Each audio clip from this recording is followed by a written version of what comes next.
Hello friends, आज वही कल है जिस कल की फिक्र तुम्हें कल थी। मैं Aditya Jain, CA, CS, CMA, CFA का फैकल्टी आज आप लोगों के बीच में CA inter financial management and economics for finance का एक इंट्रोडक्शन देना चाहता हूं। यह वीडियो उन सब के लिए इंपॉर्टेंट है जिन्होंने अभी अभी अपना सीपीटी या फाउंडेशन एग्जाम क्लियर किया है और वो अब सीए इंटर की तैयारी कर रहे हैं। इस वीडियो से आपको एक रास्ता मिलेगा, एक रोड मैप मिलेगा। एग्जाम के साथ साथ आपको करियर रिलेटेड बातें भी यहां पर पता चलेगी। तो क्लास ज्वाइन करने से पहले ये वीडियो मस्ट वॉच है। आप जरूर इस वीडियो को देखिए और अपनी जो स्टडी की प्लान्स हैं और करियर के रिलेटेड जो आपकी क्वेरीज हैं उस इस वीडियो से सॉल्व करने की कोशिश करें। तो सबसे पहले बहुत सारे बच्चे यहां पर यह भी क्वेरी रेज करते हैं कि हमें यह पेपर कब लेना चाहिए। तो सबसे पहले हम आते हैं यहां पर what is the relevance of this subject. ये सब्जेक्ट हमें क्या सिखाता है। यह subject is a backbone and foundation and gateway to finance career. जिन किन्हीं को भी फाइनेंस में अपना करियर बनाना है, यह सब्जेक्ट एक गेटवे की तौर पर काम करेगा, एक फाउंडेशन की तौर पर काम करेगा। फ्यूचर में आप जो भी एडवांस कोर्सेज करेंगे, कहीं ना कहीं उन सब की परछाई इसी चैप्टर से निकलेगी। इनफैक्ट जितने भी वर्ल्ड के फाइनेंस के कोर्सेज हैं वो इस सब्जेक्ट में पढ़ाई हुई जितनी भी बातें हैं वो वहां पर भी यूज होती है। सिलेबस क्या क्या है? सिलेबस में आपकी इसमें दो पार्ट्स हैं। फाइनेंशियल मैनेजमेंट 60 मार्क्स का आता है और इकोनॉमिक्स 40 नंबर का आता है। फाइनेंशियल मैनेजमेंट की जो इंडेक्स है वो कुछ इस तरह से है। इसमें आपको cost of capital, leverage, source of financing, capital structure, ratio analysis, working capital, cash management, receivables, inventory management, dividend decision, leasing, capital budgeting, investment decision and risk analysis in investment decision. तो छोटे छोटे chapters हैं, बहुत lengthy chapters नहीं है और बहुत easy way में आपका ये पार्ट कवर हो जाएगा। फिर हम जाएंगे इकोनॉमिक्स फॉर फाइनेंस में, उसमें 14 चैप्टर्स हैं, उसमें भी छोटे छोटे टॉपिक्स हैं। बहुत ही आराम से ये सारे टॉपिक्स भी कवर हो जाएंगे। तो ये पूरा रास्ता है जो हमें तय करना पड़ेगा जब हम इस सब्जेक्ट की बात करते हैं। तो कितने नंबर ऑफ बुक्स हम इशू करते हैं? इसमें हम आपको 8 बुक्स इशू करते हैं। 4 books for financial management and 4 books for economics for finance. Actual में बुक्स के जो पेजेस हैं वो बहुत कम है क्योंकि हमने हर एक बुक का एक पार्ट बना दिया है, हर एक टॉपिक का एक अलग से बुक बना दिया है। तो उससे पढ़ने में बहुत आसानी होती है और आप अच्छे से उसको रिवाइज भी कर सकते हैं। पेपर पैटर्न क्या रहेगा? 3 आवर्स का पेपर रहेगा और इसमें 120 मार्क्स का क्वेश्चन पूछा जाएगा जिसमें 100 मार्क्स मैंडेटरी होगा और 20 मार्क्स ऑप्शनल होगा। When I should take this class, आपको कब यह क्लास लेनी चाहिए? अगर आप सिंगल ग्रुप की तैयारी कर रहे हैं तो आपको ग्रुप 1 के पेपर को खत्म होने के बाद यह पेपर ज्वाइन करना चाहिए। लेकिन अगर आप दोनों ग्रुप की तैयारी कर रहे हैं तो आपको जैसे ही आपका फाउंडेशन या सीपीटी क्लियर होता है आपको ये क्लास ज्वाइन करना चाहिए। ठीक है, फाइन। क्योंकि इस पेपर में कोई अमेंडमेंट नहीं है तो आपको इस पेपर के लिए ज्यादा इंतजार नहीं करना चाहिए। जैसे ही आपकी प्लानिंग सेट हो जाती है उसी हिसाब से आपको क्लासेस ज्वाइन कर लेना चाहिए। कितनी लेक्चर्स और क्या ड्यूरेशन रहेगा? इसमें हम नंबर ऑफ लेक्चर 60 लेते हैं जिसमें मोर देन इनफ है। इसमें बहुत अच्छे से आपका 100% कवर हो जाएगा और 3 आवर्स का एक लेक्चर रहेगा। ठीक है, fine. How to excel in this paper, हम इस पेपर में बहुत अच्छा स्कोर कैसे कर सकते हैं? तो आपको रिवीजन करना होगा, आपको एटलीस्ट 3 टाइम्स रिवीजन करना होगा और आप बहुत अच्छा स्कोर करने का इस पेपर में सोच सकते हैं। Do I need to refer any modules, आपको कोई दूसरा आईसीआई मॉड्यूल्स रेफर करने की जरूरत है? No need to refer any module, क्योंकि हमने जो अपनी क्लास में आपको कवरेज दी है उसमें हमने 100% सारे क्वेश्चंस को, सारे पास्ट ईयर्स को, सारे आरटीपीज, सारे मॉक टेस्ट पेपर्स, सारे फ्यूचर एक्सपेक्टेड क्वेश्चंस हमने कवर किए हैं। तो आपको कोई भी अलग से मटेरियल करने की जरूरत नहीं है और आपके पास इतना टाइम भी नहीं रहेगा कि आप अलग से कोई मटेरियल देख पाएं। Main advantage of this paper, तो मेन एडवांटेज यही है कि इस पेपर में कोई अमेंडमेंट नहीं है, हाई डिमांडिंग करियर है, आगे चलकर आप इसमें करियर भी बना सकते हैं और पेपर बहुत स्कोरिंग है, आप बहुत अच्छे से मैक्सिमम स्कोर करने का इसमें सोच सकते हैं। Is this paper high scoring? Definitely paper बहुत अच्छा स्कोरिंग है। मेरे जितने भी स्टूडेंट्स अभी मैंने जिनको पढ़ाया है उन सब का ऑलमोस्ट 80 to 90 अबव ये मार्क्स यहां पर आए हैं। तो ऑब्वियस ही बात है, आप इस पेपर को हाई स्कोरिंग मानकर बिल्कुल अच्छे से तैयारी कीजिए। आपका ग्रुप 2 की गारंटी है कि इस पेपर के बदौलत आपका ग्रुप 2 क्लियर हो जाएगा। Yes, you can easily target 90+ with your class and study modules. ठीक है सर। एडवांस कोर्सेज, इसके बाद जब हम इस फाउंडेशन सिलेबस को पढ़ते हैं जो आपका फाइनेंशियल मैनेजमेंट है, आगे चलकर इसी का एडवांस वर्जन सीए फाइनल में एसएफएम नाम से आएगा। ये आप सीएफए अगर कोर्स करना चाहते हैं तो वहां पर भी ये सारी चीजें वहां पर यूज होगी। ये चीज मैं आपको प्रैक्टिकली भी दिखा सकता हूं, लेकिन अभी आपको सीएफए और एसएफएम का सिलेबस दिखाने का अभी इस स्टेज में कोई मतलब नहीं है। बट जब आप उस सिलेबस को करेंगे तो आपको ये पता चल जाएगा कि कितनी जरूरी थी हमारी इंटर लेवल पर फाइनेंशियल मैनेजमेंट का स्ट्रांग होना। अगर आपने डिटरमाइंड है कि आपको सीएफए या सीए क्लियर करना है तो आपको ये जो क्लास है वो बहुत कॉन्सेप्चुअल तरीके से, बहुत प्रैक्टिकल तरीके से और बहुत अच्छे से आपको कवर करना होगा। तो हमारे बहुत सारे स्टूडेंट्स फाइनल में जाकर 100% स्कोर करते हैं इस पेपर में। फाइनल में इसका एडवांस वर्जन है स्ट्रेटेजिक फाइनेंशियल मैनेजमेंट। तो या जो यहां पे फाइनेंशियल मैनेजमेंट नाम है वहीं पर फाइनल में जाकर ये स्ट्रेटेजिक फाइनेंशियल मैनेजमेंट हो जाता है और इस पेपर में 100% स्कोर हमारे बच्चों ने किया है। तो ऑब्वियस ही बात है, आप भी इतना स्कोर करने का सोच सकते हैं। उसके साथ साथ इन्होंने सीएफए भी क्वालिफाई किया, तो ऑब्वियस ही बात है आप कुछ एडिशनल कोर्सेज भी करना चाहते हैं, उसके बारे में भी मैं आपको ऑलरेडी वीडियो मैंने बना दिया है या आगे चल के बनाऊंगा, तो आप डेफिनेटली उसको भी ट्रैक में रखिएगा। अभी आपका मेन फोकस है इंटर क्लियर करना। अभी हमारे एक स्टूडेंट का इंटर में 89 मार्क्स आया है, ऑल इंडिया रैंक होल्डर थे ये। तो बहुत ही गर्व की बात है कि आप देखिए कि सारे पेपर में आप अच्छा स्कोर नहीं करेंगे। आप यहां पे देखिए ऑडिट में बहुत अच्छे मार्क्स नहीं होने के बावजूद भी ऑल इंडिया रैंक होल्डर बनना बहुत बड़ी बात है। और सबसे अच्छी बात यह है कि एफएम को आप स्कोरिंग बना सकते हैं। 89 मार्क्स यहां पर इनको एसएफएम में मिला है, फाइनेंशियल मैनेजमेंट में मिला है। इसमें आगे जाकर आप जब सीएफए या फाइनेंस सेक्टर में जाएंगे तो बहुत अच्छी सैलरी आपको मिलती है। निकेश अरोड़ा ये सीएफओ लेवल पर बहुत अच्छा इन्होंने काम किया और इनको 500 करोड़ की सैलरी मिली थी। तो आप समझ सकते हैं कि कितना अच्छा स्कोप इस करियर का बन सकता है। आप अभी से अगर मोटिवेटेड रहेंगे तो आप आगे चलकर इस लाइन को भी अच्छे से क्लियर करेंगे और आगे चलकर आपको एक अच्छा करियर भी मिलेगा जो रिवार्डिंग भी होगा और इंटरेस्टिंग भी होगा और आप डेफिनेटली उसमें एक्सेल भी कर सकते हैं। मेरे एक स्टूडेंट है हर्ष अग्रवाल, इन्होंने इंटर क्लियर किया था और इन्होंने एसएफएम मेरे से किया, इन्होंने सीएफए लेवल 1 क्लियर किया। इनको अभी फाइनल क्लियर नहीं हुआ, सिर्फ इंटर क्लियर करने के बाद इनको 6.5 लाख का पैकेज आईसीआईसीआई बैंक से ऑफर हुआ।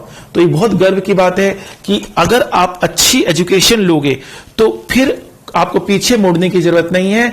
ये ऑफर लेटर है, ये उनका इंटरव्यू का एक अपॉइंटमेंट है। तो आप समझ सकते हैं कि पढ़ाई की कितनी इंपॉर्टेंस है, पढ़ाई कितना इंपॉर्टेंट पोजीशन होल्ड करता है। अगर आप अच्छी एजुकेशन लेंगे तो आप डेफिनेटली अच्छा करेंगे। आपको खुद को अच्छा करना है, सही रास्ते पे चलना है और एजुकेशन आपको लेना है, मार्क्स भी सिक्योर करना है और प्रैक्टिकल नॉलेज भी लेना है। दोनों में एक बैलेंस अप्रोच लेना चाहिए और लेकर चलना चाहिए। एक प्रॉपर प्लानिंग आपके साथ होना चाहिए, एक प्रॉपर एक रिसर्च होना चाहिए इसके ऊपर। और डेफिनेटली अगर अच्छी रिसर्च करेंगे, अच्छी प्लानिंग होगी तो कोई भी मंजिल दूर नहीं है। कहते हैं ना, मंजिल मिल ही जाएगी भटकते ही सही, गुमराह तो वो हैं जो घर से निकले ही नहीं। तो आप तो अब निकल चुके हो, आपने अब इतना अच्छा आपने फाउंडेशन क्लियर किया, सीपीटी क्लियर किया, अब आपका इंटर भी क्लियर हो जाएगा। लेकिन अच्छी पढ़ाई करनी है, मेहनत से दूर नहीं हटना है। Importance of this subject in India, तो फाइनेंशियल मैनेजमेंट का इंपॉर्टेंस इसी बात पे आप देख सकते कि अगर इंडिया की सारी कंपनीज, बड़ी बड़ी कंपनीज को ले लिया जाए तो फाइनेंशियल सर्विसेज में सबसे ज्यादा वेटेज है। मतलब आज मैक्सिमम कंपनीज फाइनेंशियल सर्विसेज की इंडिया में आ रही है और बहुत अच्छा यहां पे अपॉर्चुनिटी आप लोगों को मिल रहा है। फाइन। निफ्टी वगैरह के बारे में हम फाइनल लेवल पर और अच्छे से डिटेल में ये सब चीजें बताते हैं, अभी ये सब चीजें बताने की जरूरत नहीं है। बस आप ये समझ लीजिए कि ये सब्जेक्ट ये बहुत इंपॉर्टेंट है, आगे चलकर आपका यो करियर बन सकता है इस सब्जेक्ट में, तो बहुत अच्छे से इसको पढ़ाई करना है, आपको पास भी होना है, रैंक भी लाना है, स्कोरिंग भी बनाना है, साथ साथ करियर भी बनाना है। How this paper can help me in my career, definitely बहुत अच्छा करियर बनेगा। What is your career goals? तो if you want to make career in stock market and financial sector, you must excel in this paper practically. तो आपको अगर financial sector में अपना career बनाना है तो आपको इस पेपर में एक्सेल करना पड़ेगा। करियर इन फाइनेंस बहुत सारे रास्ते आगे जाके खुलेंगे, अभी तो नहीं, बट सुन के रख लीजिए कि आपको broking firm, financial planning, capital market, commercial banking, commodity trading, corporate finance, credit trading agencies, currency trading, derivatives analysis, equity research, financial analyst, financial KPOs, financial and investment advisors, venture capital, fixed income securities, forex management, fundamental analyst, hedge funds, insurance sector, international finance, investment banking, media houses, merchant bankers, money management, mutual fund manager, portfolio management services, private equity, private wealth management, real estate finance, research analyst, risk management, security analysis, stock trader, technical analyst, treasury operations. तो आप समझ सकते हैं कितने सारे रास्ते खुल रहे हैं। हर एक टॉपिक पे हम इसको एक्सप्लेन कर सकते हैं, आगे चलकर हम हर एक टॉपिक के ऊपर एक वीडियो बनाएंगे, बट अभी आपको बस सुन के रख लेना है। अभी मेन मकसद इंटर क्लियर करने का है, फिर आपका अपने आप रास्ता खुल जाएगा। स्कोप ऑफ दिस लाइन, इस लाइन को तय करते हुए बहुत सारे लोगों ने बहुत अच्छा किया है। एसपी तुलसियान ये बहुत नामी पर्सनैलिटी हैं, बहुत अच्छा रिनाउंड इक्विटी एनालिस्ट हैं, सीए और सीएस हैं ये, तो आप समझ सकते हैं आप भी उस रास्ते पे चल सकते हैं। अनिल सिंघवी जी, ये भी एक चार्टर्ड अकाउंटेंट है, इन्होंने भी फाइनेंस का रास्ता चूज किया और एक बहुत अच्छे आज ये रिसर्च एनालिस्ट का पोजीशन में है और बहुत अच्छा ये रिसर्च करते हैं। आदित्य पुरी जी इन्वेस्टमेंट बैंकर हैं, बहुत अच्छा इनका भी अर्निंग है और बहुत अच्छी पोजीशन में ये है। मिलिंद बारवे म्यूचुअल फंड चैप्टर आगे चलकर हम पढ़ेंगे, ये भी बहुत अच्छा अर्निंग कर रहे हैं। विनीत सबरे जी अगेन ये चार्टर्ड अकाउंटेंट हैं। रोशी जैन अगेन ये चार्टर्ड अकाउंटेंट है, तो इनको इंटरेस्ट एजुकेशन से आया था। आप एजुकेशन का रास्ता अपनाइए, अपने आप आपका इंटरेस्ट डेवलप होता जाएगा। निर्मल जैन जी, इन्होंने IIFL जैसा एक बहुत बड़ा एम्पायर खड़ा किया, आज 21,000 करोड़ का वेल्थ इन्होंने अकुमुलेट किया, इनकी कंपनी ने अकुमुलेट किया और आज ये बहुत अच्छा कर रहे हैं इसी लाइन में आगे बढ़ते हुए।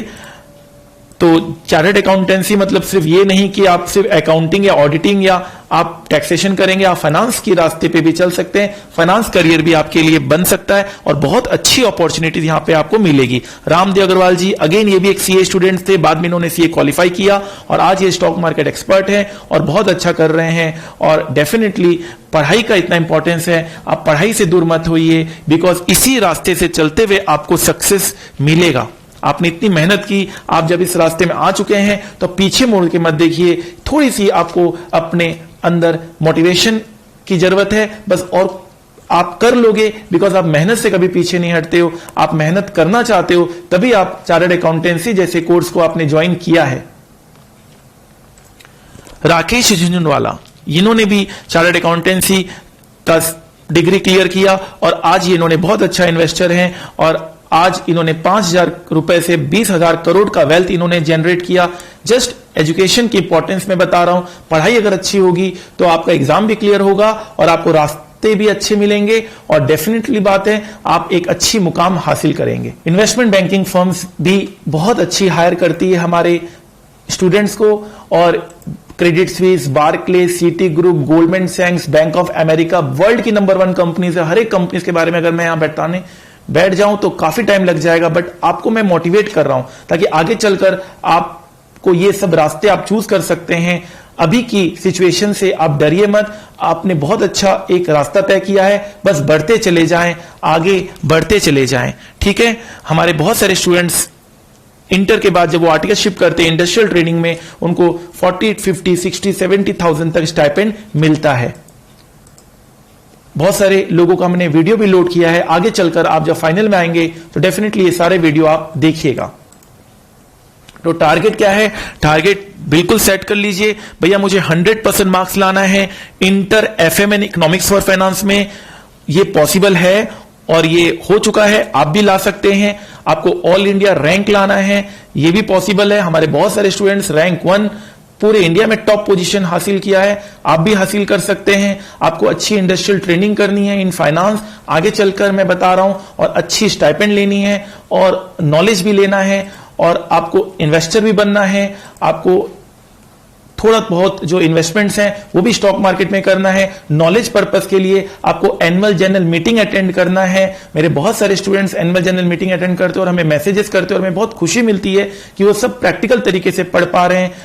आपको डिविडेंड रिसीव करना है, आपको वोटिंग पावर यूज करना है, आपको bonus share, right share, buyback को प्रैक्टिकली समझना है आगे चलकर।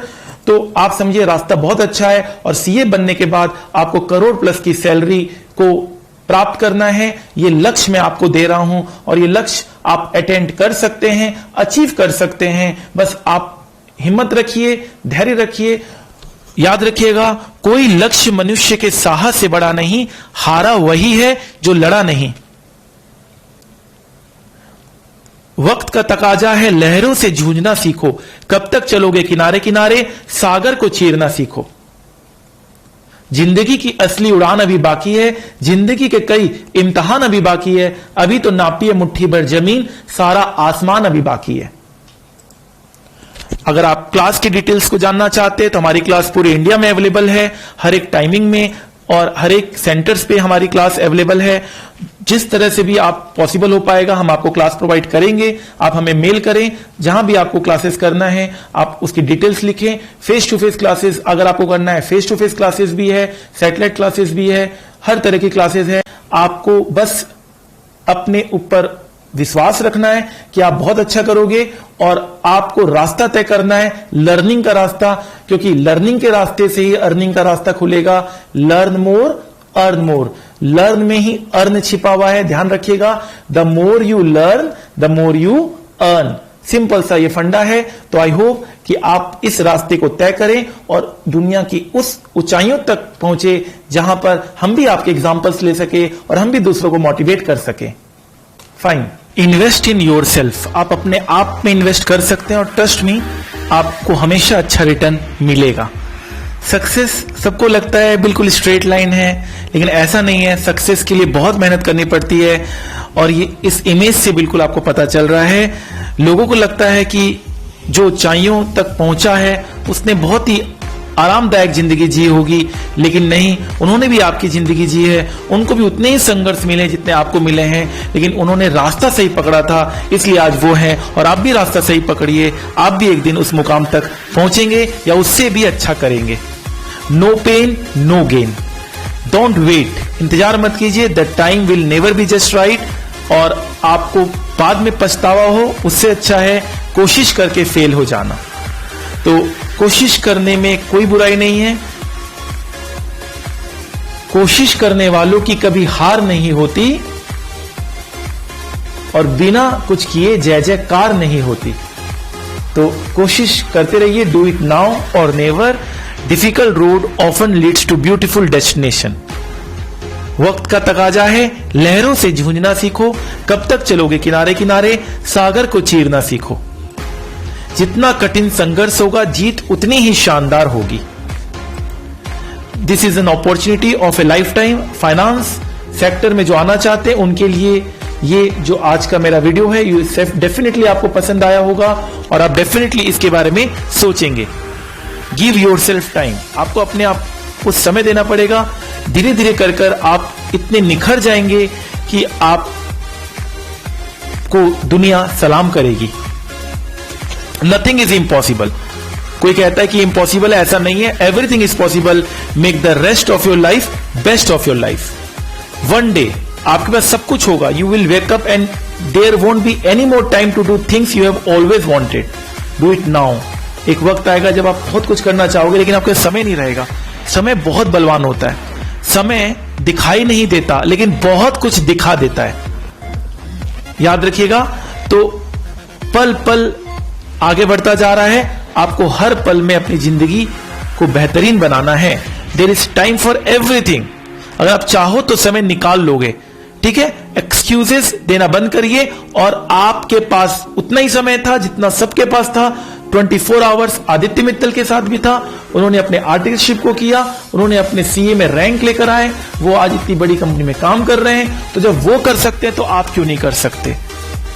Train your mind to see good in every situation. हर चीज में अच्छा देखने की कोशिश करो। आप अपने स्वेट एंड सेक्रीफाइस से आपको सक्सेस जरूर मिलेगा। जीवन में हमेशा आपके पास दो रास्ते होते हैं, एक भाग लो, एक भाग लो। तो ऑब्वियस बात मैं चाहूंगा कि आप पार्टिसिपेट करें, दूर ना भागें, आप चैलेंज एक्सेप्ट करें। The power is within you और only you. Always be positive. Do it now, sometimes later becomes never. कल कल करते करते एक दिन काल आ जाएगा। तो कहते हैं ना, माना कि अंधेरा घना है, माना कि अंधेरा घना है, लेकिन दिया जलाना कहां मना है। जो मैं पॉजिटिविटी आपको दे रहा हूं वो डेफिनेटली आपको आगे जाकर काम आएगी। ये जिंदगी है, उलझेंगे नहीं तो सुलझेंगे कैसे, और बिखरेंगे नहीं तो निखरेंगे कैसे। तो थोड़ी सी आपको मेहनत करनी पड़ेगी, नहीं तो वो कहावत है ना, यू उम्र गुजर गई दो अल्फाजों में, एक आस में और एक काश में। तो ऐसा ना हो कि आप बाद में आपको पछतावा हो। मंजिल मिले ना मिले ये मुकद्दर की बात है, लेकिन हम कोशिश ना करें ये तो गलत बात है। आपको कोशिश करते रहना चाहिए। और कहते हैं ना, सफलता मिल ही जाएगी भटकते ही सही, मंजिल मिल ही जाएगी भटकते ही सही। गुमराह तो वो हैं जो घर से निकले ही नहीं। जो तेज हवा का झोंका था उसको किसने रोका था? सबके लिए जो मुश्किल थी उसके लिए वो मौका था। तो हर मुश्किल में आप अपॉर्चुनिटीज को ढूंढने की कोशिश करो। बड़े लक्ष्य की प्राप्ति के लिए आपका त्याग भी बड़ा होना चाहिए, याद रखिएगा। ठीक है, ध्यान रखेंगे बिल्कुल। और जिंदगी में रिस्क लेने से कभी मत डरो। या तो जीत मिलेगी, और हार भी गए तो सीख मिलेगी। तो मैं आदित्य जैन जाते जाते यही बोलूंगा कि सफलता एक दिन में नहीं मिलती, लेकिन अगर ठान लो तो एक दिन जरूर मिलती है। Thank you so much.